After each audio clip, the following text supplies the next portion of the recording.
ತೋರಿಸಿದ್ನಲ್ಲ ಕೃಷ್ಣ ಪರಮಾತ್ಮನೇ ಬಡ್ಡಿ, ಅದನ್ನೇ ಮಾಡೋಣ ಇನ್ನೊಂದು ಸತಿ. ನಾವು ಈ ಸಲ ನಾವು ದ್ರೌಪದಿ ಸ್ವಯಂವರನೇ ಮಾಡೋಣ. ಇನ್ನೊಂದು ಹೆಸರೇ ಈ ಮಂಗ.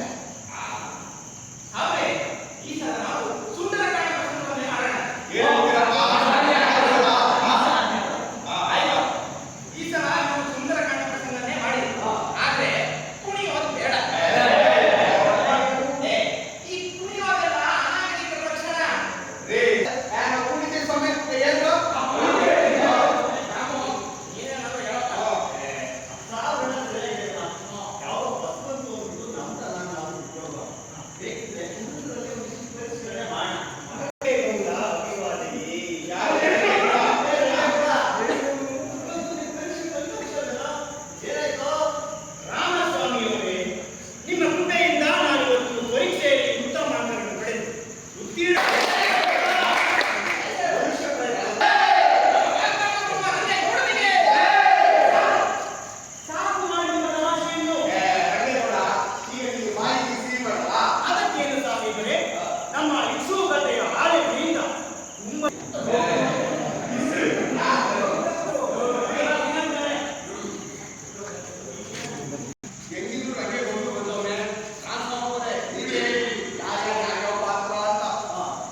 ವಿದ್ಯಾರ್ಥಿಗಳಿಗೆ ಅಂತಲೇ ರೂಪಿಸಿರುತ್ತದೆ.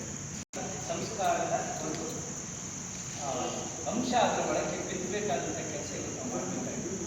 ಯಾಕೆಂದರೆ ಎಷ್ಟು ವೇಗವಾಗಿ ಬರಕ ವಿದ್ಯಾರ್ಥಿಗಳನ್ನ ಯುವ ಸಮುದಾಯವನ್ನು ಹೀಗೆ ಅವ್ರು ಯಾವಾಗಲೂ ಈ ಥರದಲ್ಲಿ ಇಶ್ಯೂಸ್ ಇಟ್ಕೊಂಡು ಇಶ್ಯೂ ಜೊತೆಗೆ ನಿಮ್ಮನ್ನ ನಮ್ಮ ಶಕ್ತಿ ಇದೆಯಲ್ಲ ಶಕ್ತಿಯನ್ನು ನಾವು ಈ ರೀತಿ ಬಳಸಿಕೊಂಡು ಸಹಜರಿಂದ ಇವತ್ತಿಂದ ನೀವೆಲ್ಲ ವಿದ್ಯಾರ್ಥಿಗಳಿಗೆ ಬಂದಿದ್ದೀರಿ, ನಮ್ಮ ಜೊತೆ ಹೋಗ್ತಿರುವಂಥ ಕಾಲ ಇರ್ತೀರಿ. ಆಮೇಲೆ ಇದರ ನಿಯಮಗಳನ್ನು ನಾವು ನೀವು ಸೇರಿ ರೂಪಿಸಿಕೊಳ್ಬೇಕಾದಂಥ ಅನೇಕ ವಿಚಾರಗಳನ್ನು ನಾವು ನಂತರ ಚರ್ಚೆ ಮಾಡೋಣ. ಇವತ್ತು ಉದ್ಘಾಟನಾ ಸಮಾರಂಭದಲ್ಲಿ ಈ ಸಹಜರಂಗ ಅಂತ ಏನು ಸಣ್ಣದಾಗಿ ಪ್ರಾಸ್ತಾವಿಕವಾಗಿ ಮುಂದೆ ಇಟ್ಟಿದ್ದೀವಿ. ನಂತರ ನಾವು ಬಹಳ ಅದನ್ನು ಚರ್ಚೆಯನ್ನು ಸ್ವಲ್ಪ ಇನ್ಡೆಪ್ತ್ ಚರ್ಚೆ ಮಾಡ್ತಾ ಹೋಗೋ ಸಾಧ್ಯತೆ ಇದೆ. ನಮಸ್ಕಾರ.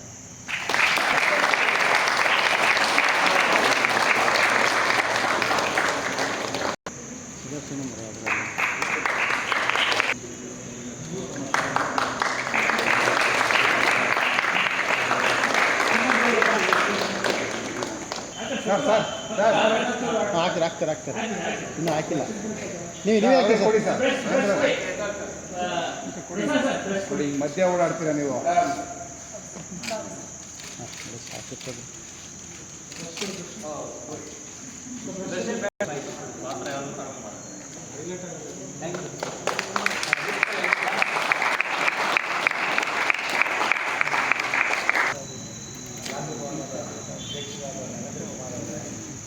ಹಾಗೆ ಕನ್ನಡ ಮತ್ತು ಸಂಸ್ಕೃತಿ ಇಲಾಖೆ ನಮ್ಮ ರಂಗಾಯಣದ ಸಾಹಿತ್ಯ ನಿರ್ದೇಶಕರಾದ ಡಾಕ್ಟರ್ ಸುದರ್ಶನ್ ಅವರೇ ಹಾಗೂ ನಮ್ಮ ಬಹುಕಾಲದ ಗೆಳೆಯರು ಆಗಿರುವ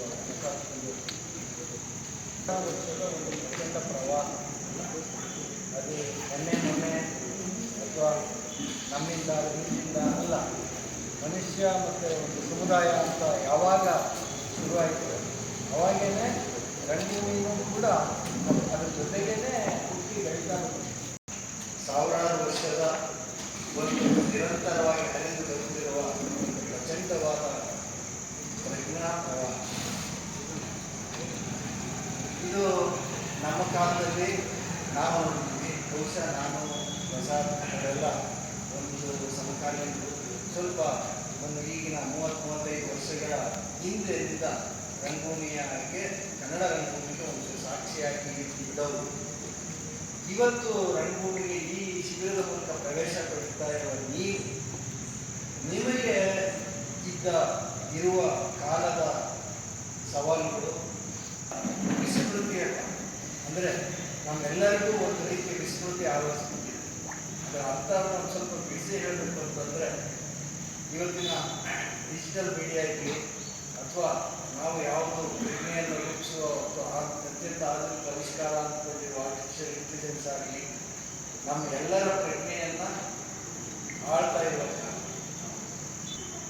ಹೀಗೆ ಕೆಲವು ಕಾಲ ಹೋದರೆ ಒಂದು 8-10 ವರ್ಷಗಳ ಕಳೆದರೆ ನಮ್ಮ ಪ್ರಜ್ಞೆ ಅಥವಾ ನಮ್ಮ ಬುದ್ಧಿ ಕೆಲಸ ಮಾಡೋದು ನಿಂತೋದು. ಯಾಕೆಂದ್ರೆ ಅದಕ್ಕೆ ನಾವು ಕೆಲಸ ಕೊಡೋಲ್ಲ, ಯಾಕೆಂದ್ರೆ ನಾವು ಬರೀ ನೋಡ್ತಾ ಇರೋರಾಗಿ ಸಾಕ್ಷಿ ಅಷ್ಟೇ. ಈ ಕಾಲದಲ್ಲಿ ಇದ್ದೀವಿ, ಇಷ್ಟು ದೊಡ್ಡ ವಿಸ್ಮೃತಿ ಆವರಿಸಿದೆ. ಆಮೇಲೆ ಪ್ರತಿಯೊಬ್ಬ ಮನುಷ್ಯನು ಸಮುದಾಯ ಅನ್ನುವುದು ಸಮುದಾಯವಾಗಿ ಉಳಿದಿದೆ. ಎಲ್ಲರೂ ಅವರ ಒಬ್ಬೊಬ್ಬರು ಇಂಡಿವಿಜುವಲ್ ಕಂಪಾರ್ಟ್ಮೆಂಟ್ ಆಗಿ ಇರುವ ಕಾಲ. ಸೊ ರಂಗಭೂಮಿಗೆ ಮಾತ್ರ ದೊಡ್ಡ ಶಕ್ತಿ ಏನಿದೆ ಅಂದರೆ, ಈ ಎಲ್ಲ ಗೋಡೆಗಳನ್ನು, ಕಂಪಾರ್ಟ್ಮೆಂಟಿನ ಗೋಡೆಗಳನ್ನು ಒಡೆದು ನಾವೆಲ್ಲ ಒಂದು ಸಮುದಾಯ ಅಂತ ಹೇಳುವ ಶಕ್ತಿ ಇರೋದು ಈ ರಂಗಭೂಮಿ. ಆಮೇಲೆ ನಿಮ್ಮನ್ನು ಎಚ್ಚರ ಸ್ಥಿತಿಯಲ್ಲಿ ಇಡೋದು ಸಾಧ್ಯ ಇರೋದು ಈ ರಂಗಭೂಮಿ. ನಿಜವಾಗ್ಲೂ ನಾನು ಯಾರೇ ಸಾಫ್ಟ್ವೇರ್ ಇಂಜಿನಿಯರ್ ಅಲ್ಲ, ಯಾವುದೇ ಇದರಲ್ಲಿ ಆಧುನಿಕ ಶಿಕ್ಷಣ ಏನೆಲ್ಲ ಕರೀತಾ ಇದ್ದಾರಲ್ಲ, ನನಗೆ ಯಾವಾಗಲೂ ಆಧುನಿಕವಾಗಿರೋ ಶಿಕ್ಷಣ ಯಾವಪ್ಪ ಅಂತಂದರೆ ರಂಗಭೂಮಿ ಯಾವಾಗಲೂ ಎಲ್ಲ ಕಾಲಕ್ಕೂ ಆಧುನಿಕವಾಗಿರೋ ಶಿಕ್ಷಣ. ಈಗ ನಮಗೆ ನಾವೇ ನೋಡಿದಂಗೆ ಎಷ್ಟು ಡಿಸಿಪ್ಲಿನ್ಸ್ಗಳು ಬಂದಿದೆ. ಈಗ ನಮ್ಮ ಜೊತೆಗೆ ನಾವು ಓದ್ತಾ ಬಂದ ನಮಗೆ ಈ 30 ವರ್ಷದಲ್ಲಿ ಎಷ್ಟು ಅಧ್ಯಯನ ಶಿಸ್ತುಗಳು ನಮ್ಗೆ ಬಂದಿದೆ. ಆದರೆ ಇಷ್ಟೆಲ್ಲ ಅಧ್ಯಯನ ಶಿಸ್ತುಗಳು ಬಂದರೂ ಕೂಡ ರಂಗಭೂಮಿ ತಾನಾಗಿ ಎಲ್ಲ ಕಾಲಕ್ಕೂ ಅದು ಎಲ್ಲ ಅಧ್ಯಯನ ಶಿಸ್ತುಗಳನ್ನ ಎದುರುಕೊಳ್ತಾ, ಸ್ಟಡಿ ಡಿಸಿಪ್ಲಿನ್ಸ್ ಅಂತ ಏನಿದೆ ಅದನ್ನು ಎದುರುಕೊಳ್ತಾ ಎಲ್ಲರ ಜೊತೆ ಸಂವಾದ ಮಾಡ್ತಾ ನಡ್ಕೊಂಡು ಬರ್ತಾನೆ, ಸಂಘಟನೆ ಆಗ್ತಾನೆ. ಯಾವ ಕಾಲದ ಯಾವುದೇ ಅನಿವಾರ್ಯತೆಯನ್ನು ಎದುರುಗೊಳ್ಳ ತಾಕತ್ತು ರಂಗಭೂಮಿ ಇದೆ. ನಾವು ನಮ್ಮನ್ನು ಉಳಿಸಿಕೊಳ್ಳುವುದಕ್ಕೂ ನಮ್ಮ ಮಕ್ಕಳ ಭವಿಷ್ಯವನ್ನು ಉಳಿಸಿಕೊಳ್ಳಲು ಶಕ್ತಿಯುತವಾದ ಮಾಧ್ಯಮ ಯಾವುದು ಅಂತ ನನ್ನನ್ನು ಕೇಳಬೇಕು. ನಾನು ರಂಗಭೂಮಿ ಅಂತ 30 ವರ್ಷ 93. ಸೊ ಅದು ನನಗೆ ಸತ್ಯ, ಅದು ನಾನು ಎಲ್ಲರಿಗೂ ವಿಷಯ ಒಂದು ಇನ್ಸ್ಟ್ರೂಮೆಂಟ್ ಅಲ್ವಾ. ಬೇರೆ ನೀವು ಪೇಂಟರ್ಸ್ ಕ್ಯಾನ್ವಾಸ್ ಮತ್ತು ಇದು ಇರ್ತದೆ, ಆದರೆ ಇಲ್ಲಿ ನೀವೇ ಎಲ್ಲವೂ ರಂಗದ ಮೇಲೆ.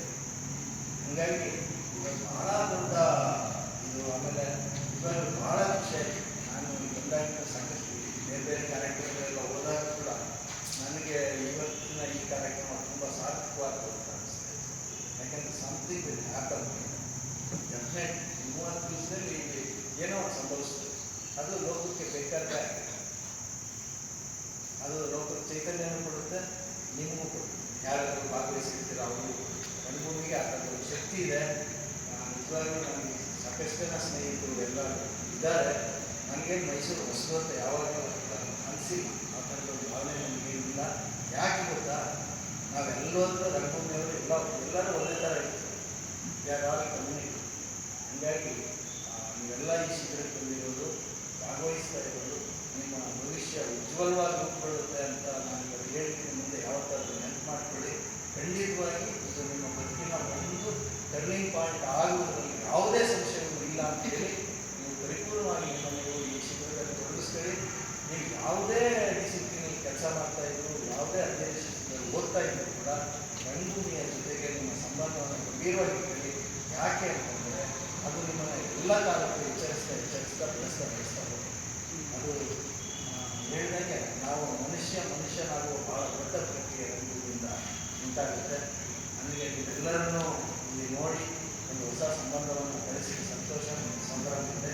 ಈ ಅವಕಾಶ ಮಾಡಿಕೊಟ್ಟಿದ್ದಕ್ಕೆ ನಿರಂತರ ಪ್ರಸಾದ್ ಮತ್ತು ಎಲ್ಲ ಸ್ನೇಹಿತರಿಗೆ ಧನ್ಯವಾದಗಳು.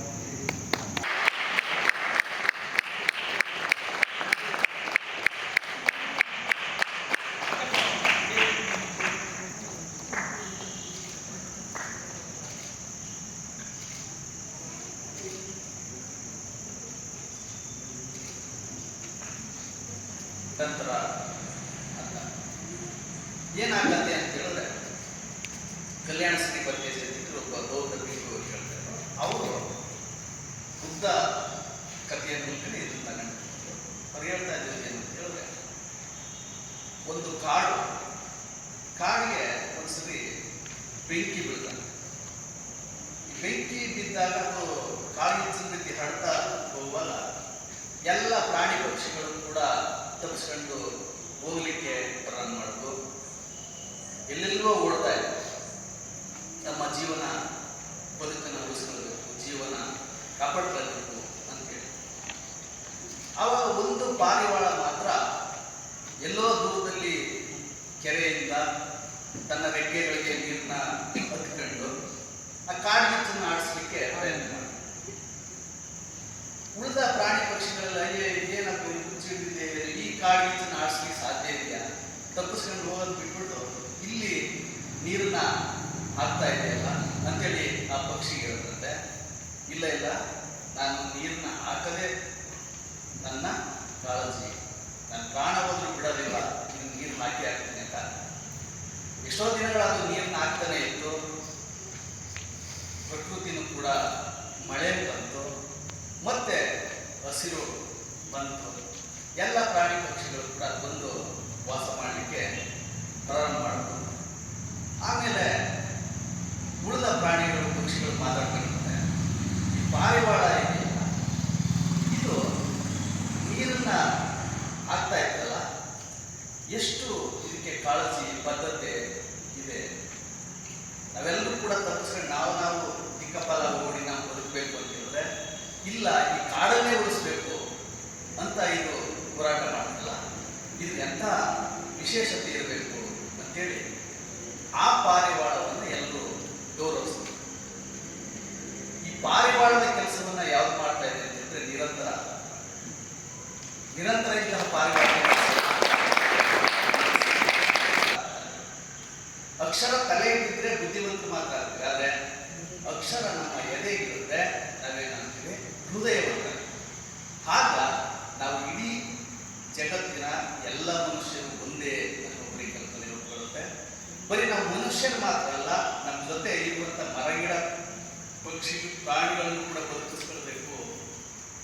ಅವು ಕೂಡ ನಮ್ಮ ಒಡನಾಡಿಗಳೇ ಅನ್ನುವ ಬಂಧುತ್ವದ ಪರಿಕಲ್ಪನೆ ರೂಪುಗೊಂಡು ನಿರ್ಧಾರದಿಂದ ಈ ಒಂದು ಶಿಬಿರಕ್ಕೆ ಬಂದು ಸೇರಿಕೊಂಡಿದ್ದೀರಿ. ಈ ಶಿಬಿರ 30 ದಿನಗಳು ನಡೆಯುತ್ತೆ.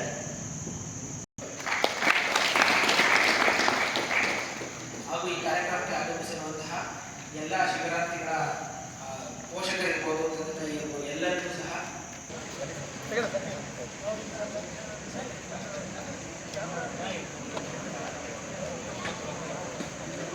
ಒಂದ್ಸಲ ಸೇರೋಣ ಮನೇಲಿ.